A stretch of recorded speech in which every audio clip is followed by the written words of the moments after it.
Our pioneer sculptor. The next career presented, pioneering in three directions. Edmonia Lewis, born of mixed Negro and Indian parentage in Boston in 1845, was so far as we know, not only our first sculptor and our first woman artist of note, but also the first to enjoy the advantage of European study and contact.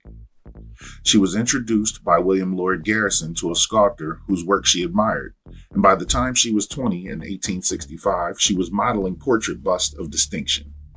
Her bust of Robert Gould Shaw, then famous as the colonel of the 1st Negro Civil War Regiment, attracted favorable public and artistic attention, and under the patronage of famous Story family of Boston, she was sent to Italy, where for years she studied and worked. In fact, she returned only on occasional visits in connection with portrait commissions and exhibits of her work, having her most notable display, like her contemporary Bannister, at the Philadelphia Sentinel in 1876. By the time she had mastered the hard technique of sculpture, working direct to the marble block, and had executed many whole figure and figure groups. Among these was Death of Cleopatra, Marriage of Hiawatha, probably the outcome of her Indian loyalty, a Madonna with the infant, and an emancipation group still in the possession of the Glover family of Boston, called Forever Free. Done in 1867, it is not one of her best technical works, but sentimentality is of great interest.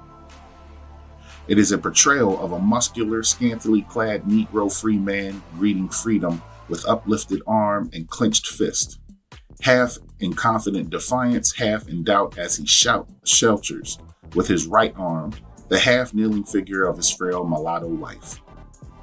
Artistically, Miss Lewis's best work was in her portrait bust in the Roman classical style, so popular during this period, of men like Charles Sumner, John Brown, Lincoln, Longfellow, and William Story.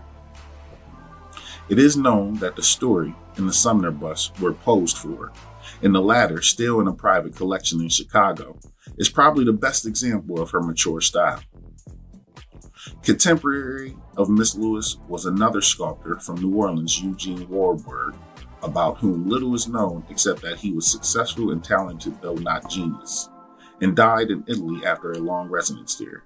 His bust of Victor Signor, the tragedian, is his only known work in America.